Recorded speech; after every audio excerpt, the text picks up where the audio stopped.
Hello and welcome muli dito sa ating computer-aided drafting. Ngayon naman ay susubukan nating i-model yung ating foundation plan.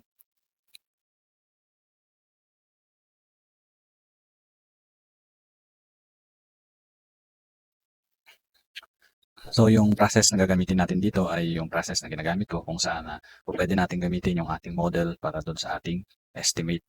So magagamit natin siya kasi yung AutoCAD ay pwedeng mag-extract ng mga data papunta doon sa Microsoft Excel. Tapos yung Microsoft Excel, pwede nating lagyan ng formulas para makompute niya yung mga data na nanggaling dito sa AutoCAD at ang kalalabasan is yung estimate natin para doon sa materials na kailangan doon sa ating structure. So, bali, two birds in one stone tayo.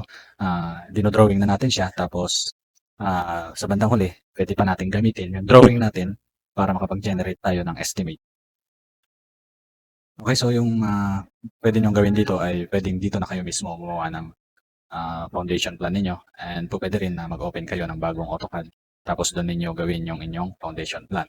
Ako, mas prepare ko yung nakaseparate yung file para sa foundation plan. Una, kasi mas magaan yung load ng ating computer kung nakahiwala yung ating file compare doon sa naandito siya sama-sama. So, para magawa natin yon, kailangan i-copy natin itong file na to, itong floor plan natin. So, Control-C lang natin yan para Microsoft Word. Control-C and then punta tayo doon sa ini-open natin na bagong AutoCAD file and then i-paste lang natin siya using Control-V. Yan. So, maraming advantage dito. Bakit? Ganito yung ginagawa kong procedure. No? So, una, halimbawa, pag select tayo ng object, tapos right-click natin, tapos nag-select similar tayo. Pag nag-select similar tayo, automatic na maseselect lahat yung mga object na yon. At dahil ito lang yung object na naandito, walang chance na maselect yung ibang object na nakakalat dito sa model natin na to. Unlike kung halimbawa, dito tayo gumawa, pag ni-right click natin to, then select similar natin, tapos marami ka pang ibang model dito, baka yung object na kagaya nito ay maselect din doon sa isa pang drawing mo na naandito sa part na to.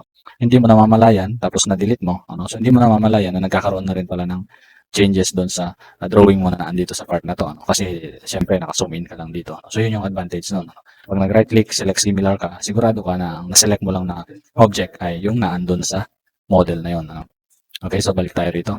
Yan. So, ang gagawin natin dyan, i-delete na natin yan kasi hindi na natin yan makikita sa foundation plan. So, pag sinabi kasi natin foundation plan, ibig sabihin yan ay nakalubog na sa ground. So, select natin lahat yan, pati yung wall, pati yung ating doors. Select similar, delete, then delete, delete, delete. Delete na rin natin yan, delete na rin natin yan. So, yung walls natin, dyan lang muna yung walls natin kasi although may nakalubog yung wall na yan, so pagdating sa cut plane, yung tinatawag natin na cut plane, yung in-explain ko dun sa mga naunang video natin, makikita pa rin yung ating wall.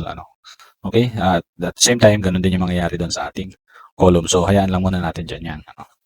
So, ang una natin gagawin dito ay i-set up muna natin yung tool palette natin para may magamit tayong tools dun sa pagmo-model natin ng foundation. So, yung foundation na i-model kasi natin dito is yung column footing saka yung ating wall footing. So, punta muna tayo sa ating tool palettes. Punta tayo sa design tools. Yan. Tapos dito sa tool palettes natin, right-click natin dito sa portion na to. Tapos gawa tayo ng new tool palette. So, ang ilalagay natin pangalan ng tool palette natin ay foundation. Yan. Okay, so pag nakagawa na tayo ng tool palette natin, punta tayo dun sa content browser natin. So, dito lang din siya. And then, punta tayo sa content browser. Okay, so dito sa content browser, i-click natin yung design tool catalog. Dahil metric yung ginagamit natin, metric yung pipiliin natin. So kung imperial yung gagamitin niyo, pwedeng yung imperial catalog ang gamitin niyo. So i-click natin tong metric, And then dahil foundation yung gagawin natin, punta tayo rito. Yung foundation ng AutoCAD ay nakasama dito sa walls. So i-click natin yung walls and then punta tayo dun sa concrete. Yan. Double click natin. Then, hanapin natin yung foundation. So, click natin dito sa number 3. Ayan, so nandito yung foundation natin. So, ang gagawin natin ngayon, i-copy natin ito. Right-click lang natin siya and then copy. Tapos, i-paste natin doon sa ating palette na foundation. Make sure na naka-select yung ating palette na foundation. So, dito natin i-right-click and then paste. Okay, so nandito na yung ating foundation. So, another na kailangan natin dito ay yung ating strip footing. No, so siguro punta tayo dun sa number 2. Hanapin natin yung strip routing sa number 1 siguro. Okay, ito. Okay, so for now, ang pipiliin natin ay yung concrete strip footing, na 400 by 200. Pwede naman natin itong i-edit later. Pwede tayong gumawa ng another tool natin na iba yung dimension. But for now, pwede natin i-copy ito and then i-paste natin dito. Yan.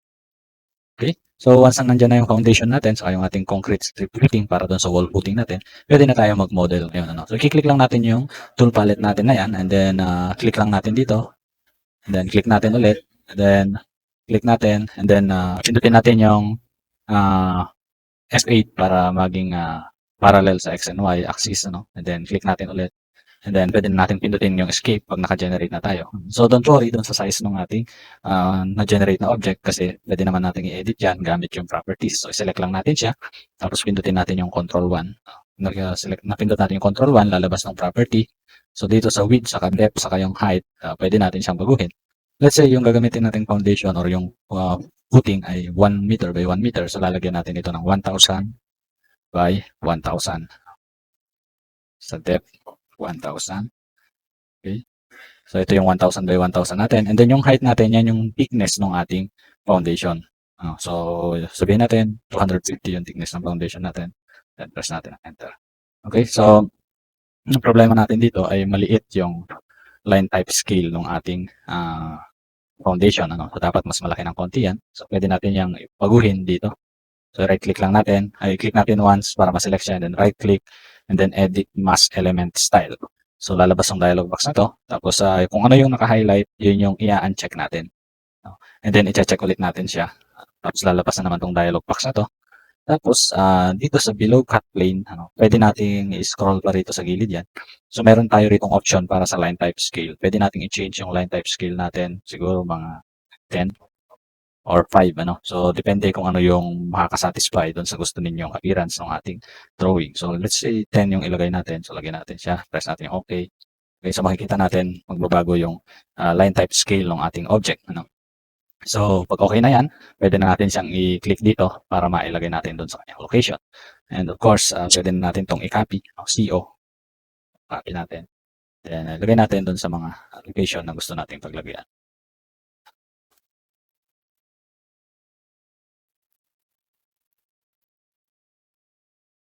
Okay, so okay na yung ating foundation plan. Ngayon ay maglalagay naman tayo ng wall footing natin. So, siyempre, ang i-click natin is yung concrete strip footing. I-click lang natin yan. Then, gagawa tayo ng isa. Yan. So, may problema kasi rito sa unang pagmo-model natin kasi hindi naka-center yung ating justification. So, press muna natin yung enter na yan para magawa siya. Ayan, kung titignan natin, kasi ito may problema to.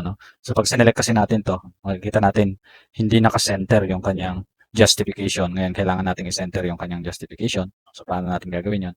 So, right-click natin to. And then, punta tayo sa properties. And then, punta tayo sa baba. Dun sa justify, click natin yung center. Ayan. Then, press natin yung okay. Okay, so tingnan natin kung magiging nakasenter na yung kanyang justification. Ayan.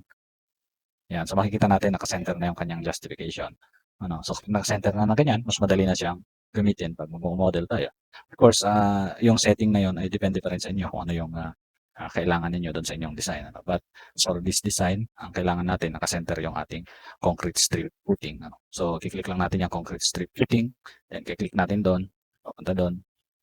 Yeah. So, makikita natin kaagad yung ating wall footing na naka-attach doon. So, ang problema na naman natin, maliit na naman yung ating line type scale. So, baguhin ulit natin yung line type scale natin. Make sure maka 1:100 kayo. Kasi usually yan yung nagiging scale para doon sa ating foundation plan. So, or pwede rin i-change niyo ito doon sa annotative scale na ina-expect ninyo na gagamitin niyo para din sa drawing na to. Okay, so i-select natin tong object na to para mabago natin yung line type scale. So, right-click natin, then edit wall style. Actually, wall lang din itong concrete strip footing na yan. And then, punta tayo doon sa display properties. Then, hanapin ulit natin yung naka-highlight. I-uncheck natin, then check natin. Tapos, punta tayo doon sa below cut plane. Below cut plane na yan. Tapos, palitan natin yung line type scale niya. Siguro gawin ulit natin siyang 5. or kung ano man yung kailanganin ninyo. Press natin yung okay. Okay. Yan. So makikita natin medyo nag-increase yung ating line type scale. Ano? So kung kulang pa, di dagdagan pa natin. Balik lang tayo doon, edit bold style, then check. And then, punta tayo sa line type scale. Siguro gawin natin siyang 8. Press natin yung okay. Then okay. Ayan. So, kung satisfied na kayo, edi okay na yan. Tuloy natin yung modeling natin. Click lang natin doon. Click natin doon. Ayan.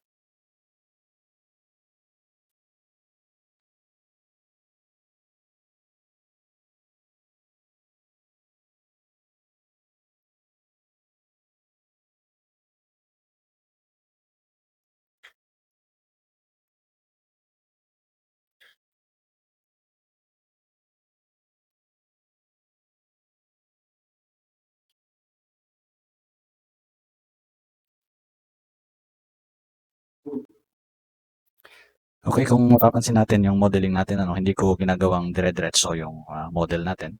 Kasi ang target natin dito is as long as possible, yung model natin is mag-conform doon sa kung ano yung mangyayari sa actual. Ano. So sa actual kasi usually ganyan yung nangyayari, hindi naman siya dire-diretsong ganun kasi mayroong nakapagitan na ulo. Ano.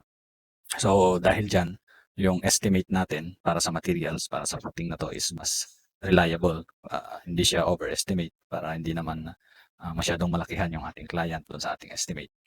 Okay, so siguro may kulang pa tayo rito kasi uh, below the ground, automatic maglalagay tayo rito ng wall para pag nagkaroon tayo ng embankment dito sa loob ng ating building ay hindi tumapon yung nilagay nating embankment. Ano? So mag-model muna tayo ng wall dito. So, type lang natin yung wall, then add. Okay, so click lang natin dito. So huwag muna natin intindihin yung mga sizes niya. Saka na natin baguhin mamaya.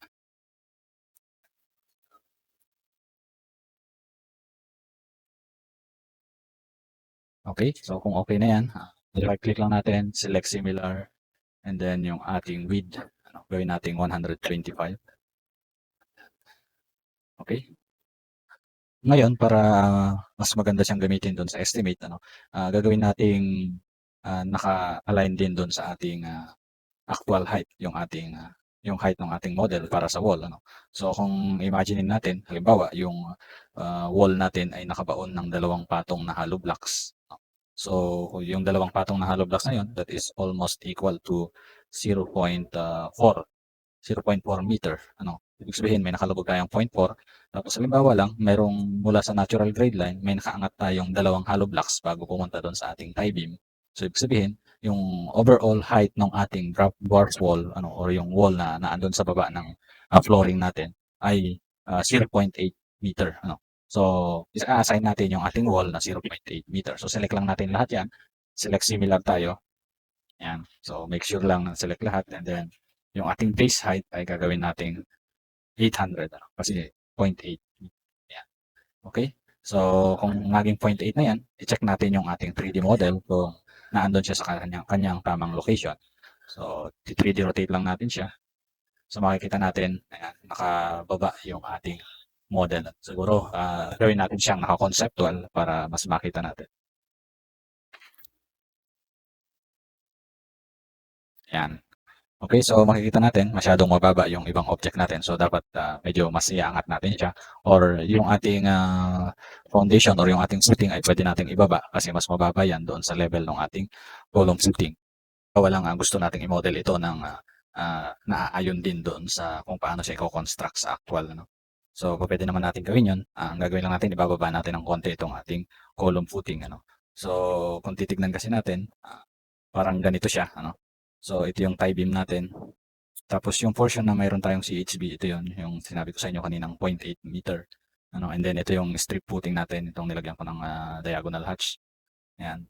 Tapos kung yung ating footing ay nakalubog ng 1 meter, ibig sabihin yung difference ng elevation doon sa top ng ating footing, column footing, saka yung ilalim ng ating strip footing ay 0.4 meter. Base dito sa detail na to. So syempre magbabago to, depende sa design ng inyong building. So ibig sabihin yan, mula doon sa elevation ng ating strip footing, ibababa natin ng 0.4 yung ating um, foundation or yung ating column footing. So siguro yung ilalim nito, siyempre magpa-plus pa tayo rito ng 0.25 kasi yung thickness nito ay 0.25. Ito. Oops, ba't disappearing? Ito. 0.25 kasi ito, di ba? 0.25. So, all in all, 0.4 plus 0.25, that is equals to 0.65. Okay? So, ang gagawin natin para magawa natin yon, select natin yung column natin. Unahin muna natin siguro yung ating footing, yung foundation natin. Select similar tayo. Then, make sure naka-open yung properties ninyo. Then, dun sa elevation, ibababa natin siya ng negative. Ilan na nga yung kanina? Check lang ulit natin. From so mula rito hanggang dito, that is equals to 0.65. So, ibababa natin siya ng negative 0.65. Or dahil naka-millimeter tayo, gagawin natin siyang 650.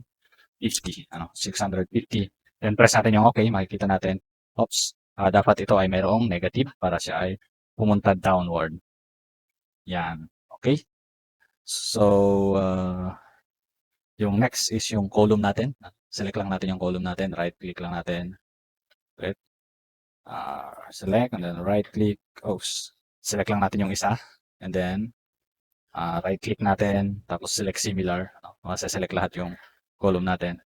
Siyempre, yung ating elevation ay papalitan din natin ng 0.65. Tapos dito siguro natin baguhin sa anchor. And then dito sa Z axis natin, ilagay natin yung negative 650.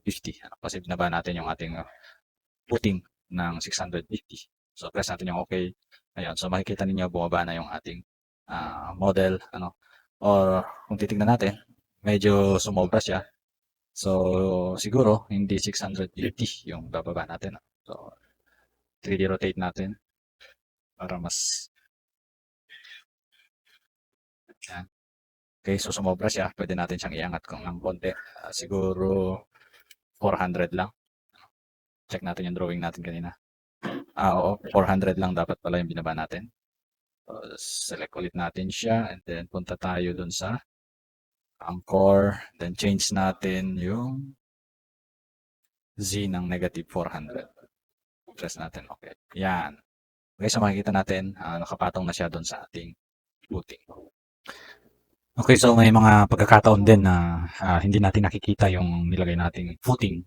So, masosolve natin yan gamit yung cut plane. Click lang natin tong cut plane natin. Taasan natin yung display below range. So, kung yung 0, 0 natin is doon nag-reference yung ating yung location ng ating foundation. So, dapat yung display range natin ay aabot doon sa location ng ating footing. Para maabot natin yon, pwede siguro ilagay ninyo 1,500 or 1,000. So, negative 1,000. So, yung default kasi na nakalagay dyan ay negative 300 lang yata, kung di ako nagkakamali. So, kung ganun lang kababa yung range niya, so hindi talaga niya i-display yung object below 300 mm. No? So, para ma-reach niya yung below 300 mm, tataasan natin siya ng negative 1,000. Or depende kung gaano kalalim yung foundation ninyo. Okay, so press lang natin yung okay and then I'm sure lalabas yung ating footing doon sa ating display. May mga pagkakataon din na kailangan natin maglagay ng tie beam. So yung tie beam natin, actually dito sa AutoCAD Architecture, meron siyang beam. Meron siyang beam tools. Kaya lang ang problema rito, yung corners. So hindi siya nagmi-meet masyado. So ang gagamitin na lang siguro natin is instead na itong beam tools na to, gagamit tayo ng wall kasi ganon din naman yon. Parang yung strip footing natin, actually wall lang din yan. At so, paano natin gagamitin yon? So, tatype lang natin yung wall natin sa command line and then add. Then dito sa properties, ang ilagay nating width and base height ay yung dimension ng ating beam. No? So, yung beam natin, let's say yung beam natin ay 250 by 300. So, tatype natin 250 by 300. 300. Yan. Okay. Then, ilagay natin kung saan siya dapat ilagay. Yan. Okay. So, huwag niyo munang pansinin yung error na yan. I-adjust na lang natin siya mamaya. Click natin na ganoon. Dito rin. Ayan. Add. Let's say meron din ditong tie beam. Ayan.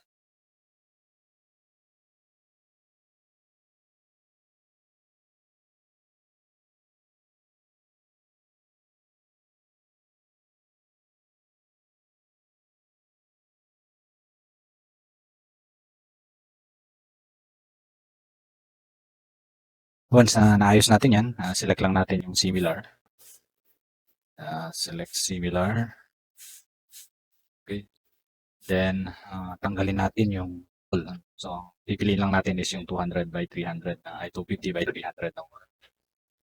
So, select natin siya.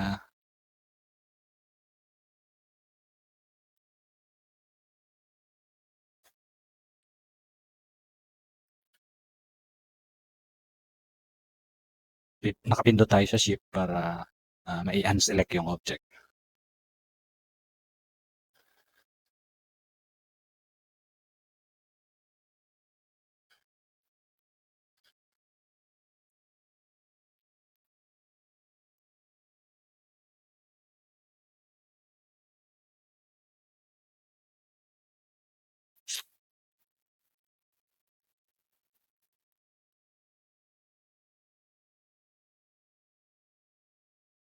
So, kung okay na yon, balik tayo sa properties and then change ulit natin yung elevation ng ating object.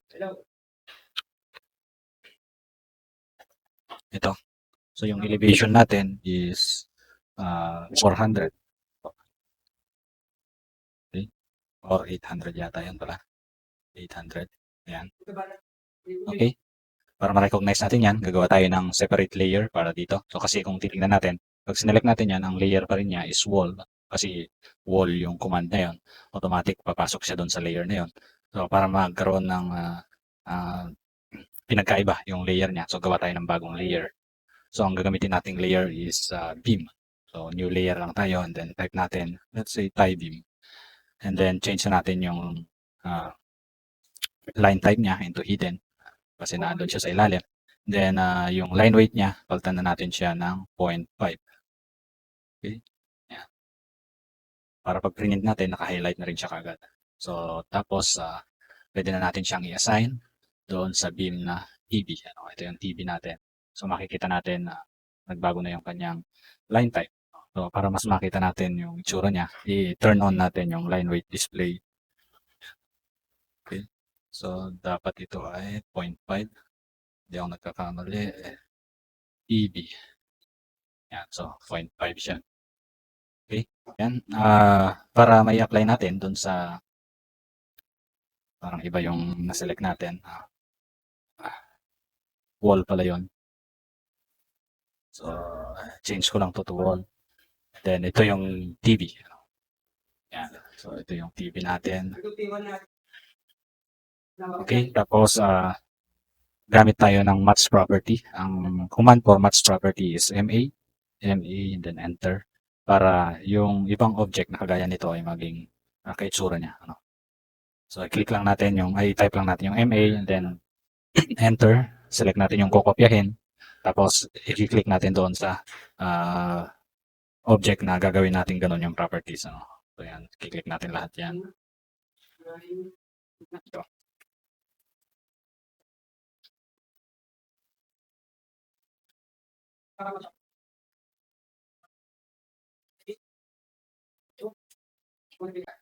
Okay, so kinumpleto ko na yung model natin. No? Nilagyan natin siya ng tie beam sa lahat ng location. Okay, so ngayon makikita natin yung ating wall footing saka yung ating tie beam. Parehas yung itsura niya. Ano? So para ma-recognize na yung dalawang line na yan ay magkaiba, pwedeng palitan natin yung line weight nito or yung line type scale. Ano? Or pwedeng both yung gawin natin. Okay, so siguro pwedeng palitan natin yung line weight and then yung line type scale. So, para ma-change natin yung line weight and line type scale yan, click lang natin yan, then right click, then edit wall style, then dito tayo, yung naka-highlight, i-uncheck natin, tapos check natin, then below cut plane, palitan natin yung line weight ng 0.13, and then yung line type scale niya, gawin natin 0.5. Okay, and then okay. So, makikita natin, meron na siyang pinagkaiba doon sa tie beam natin. Okay, so kung gusto niyo i-verify yan, 3D rotate nyo lang para makita niyo kung nasa tamang elevation yung inyong mga tie beams. So, in case na yung tie beam niyo ay wala sa tamang elevation, i-click lang niyo yung tie beam na yun and then punta kayo sa properties or yung control 1 natin. Tapos pwede niyo namang i-change yung elevation niya para tumama yung elevation niya. Usually, yun lang naman yung naging problema dyan. So, siyempre, hindi lang applicable para sa tie beam yan. Applicable din yan para sa mga foundation natin, sa footings natin, saka doon sa ating strip footing, para doon sa wall footing natin. And para doon sa ating wall. So, applicable siya lahat doon. Okay? So, ngayon, ano ang kahalagahan na i-model natin siya ng ganyan? So, siyempre, una, nakapag-produce tayo ng drawing na pwede na kaagad i-print. Kasi yung graphical presentation niya ay nakabase doon sa standard. Pangalawa, bukod sa may drawing na tayo, pwede pa tayong mag-extract ng data na tutulong sa atin doon sa estimate ng materials na kakailanganin dito sa structure na to. So, may extract natin yan. Yung data na yan gamit yung data extraction command dito sa AutoCAD. So, ang shortcut ng data extraction is DX.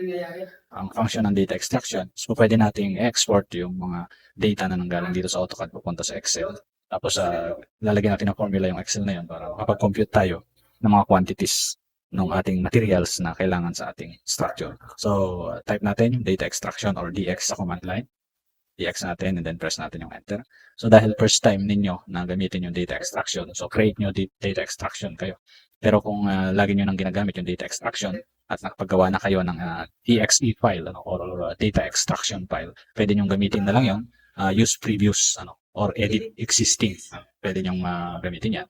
But for now, dahil first time natin, create tayo ng new data extraction. Click natin yung next and then let's say data extraction for estimate to na lang siguro.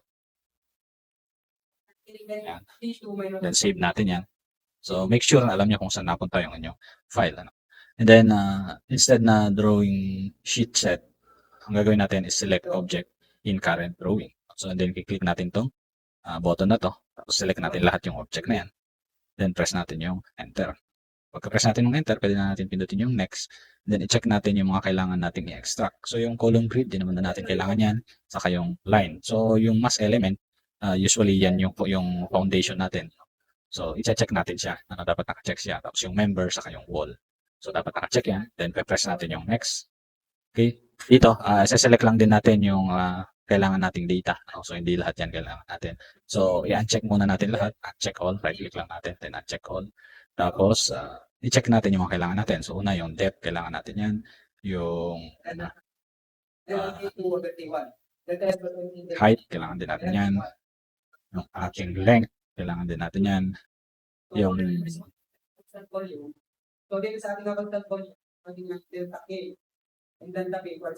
Yung layer, layer, kailangan din natin yan. And then, siguro, pwede rin yung volume and then width. Okay, then next natin para makita natin yung preview. So, ito yung preview natin. Meron tayo mass element, member. So, meron ba tayong length? Yeah. So, meron tayong length, meron tayong width, depth.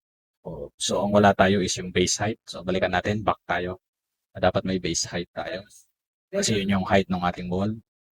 Base height. Yan. So, check natin yan. Then, next natin. Okay. So, mayroon na tayong base height. Okay na. So, next natin siya. And then, i-check natin itong output natin ay dapat naka-XLS. So, dapat naka-check ito. And then, select natin to kung saan natin isi-save yung ating file. So, pupunta tayo rito and then save natin sa location.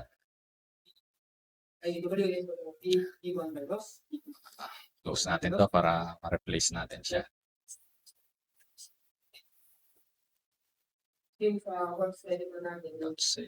Ayan. So, i-select ko na siya para mapalitan siya. Replace. Then next, and then finish. Okay, so unfortunately, sa lower version ng AutoCAD, which is yung AutoCAD Architecture 2011, nagkakaroon siya ng error. Nakita nyo dun sa unang ginawa natin. So, binuksan natin siya dun sa higher version para makita natin kung paano nagpa-function yung data extraction. Okay, so same lang yung command natin, DX natin. Na-establish naman na natin yung data extraction natin. Kaya ang gagawin na lang natin is edit an existing data extraction file or piliin natin ulit yung data extraction na ginawa natin kanina. Ito lang din yun. Wala namang problema dyan kasi na-save na natin kanina.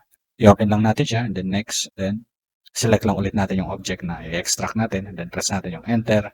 And And then next natin, so ito naka-set up na to kanina kaya kahit hindi na natin i-edit, Once na na-save mo kasi yung data extraction file, kahit di mo na baguhin yan, yung setting na pinili mo ay nandyan pa rin.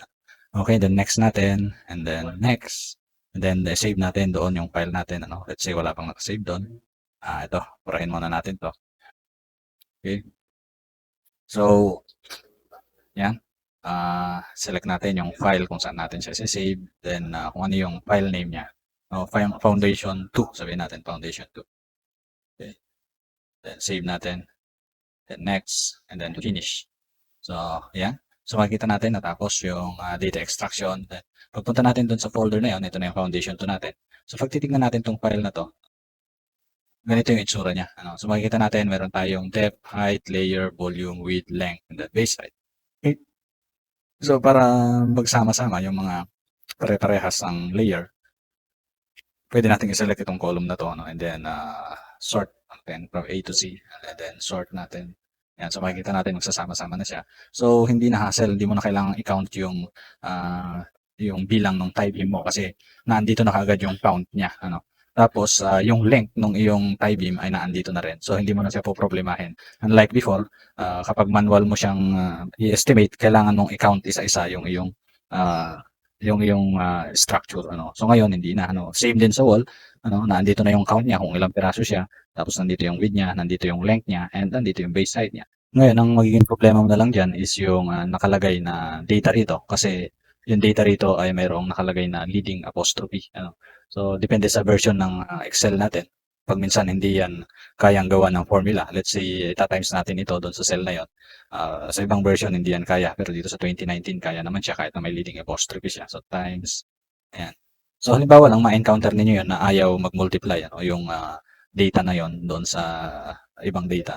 Ang gagawin nyo, kailangan yung tanggalin yung leading apostrophe. Pero hindi nyo na kailangan isa-isahin na tanggalin yung apostrophe doon. So, ang ginagawa lang nila dyan is select nila yung cell na yon and then pupunta sila sa formulas. Tapos, formulas. Ayan. Data pala. Data. Tapos, itong text to column. Text to column. Yan. And then, naka-check lang dapat yung delimited. And then next, and then finish. So, mangyayari dyan, magiging numerical na yung data natin. Wala na siyang nakalagay na leading apostrophe. So, pwede na natin siyang i-multiply doon sa mga numbers na naandito rin sa cell. Okay? So, gawin niyo yun kapag yung data ninyo is hindi ma-multiply dahil doon sa leading apostrophe. Pero kung kaya naman ng i-multiply directly, kagaya nung Microsoft Excel 2019, kaya naman na niyang directly i-multiply kahit hindi natin tanggalin yung leading apostrophe. So, pwede na natin i-direct na gawa ng formula. So, for example, gusto natin kunin yung area ng ating wall. So, gagawin lang natin equals to yung base height natin multiplied yung ating length multiplied kung ilan siyang piraso. Okay? Makikita natin meron na kaagad tayong data, i-drag lang natin pababa na gano'n. So, meron na kaagad tayong area ng ating wall. Yan. So, sum lang natin yan. Okay. So, ibig sabihin, meron tayong 61.4 square meter.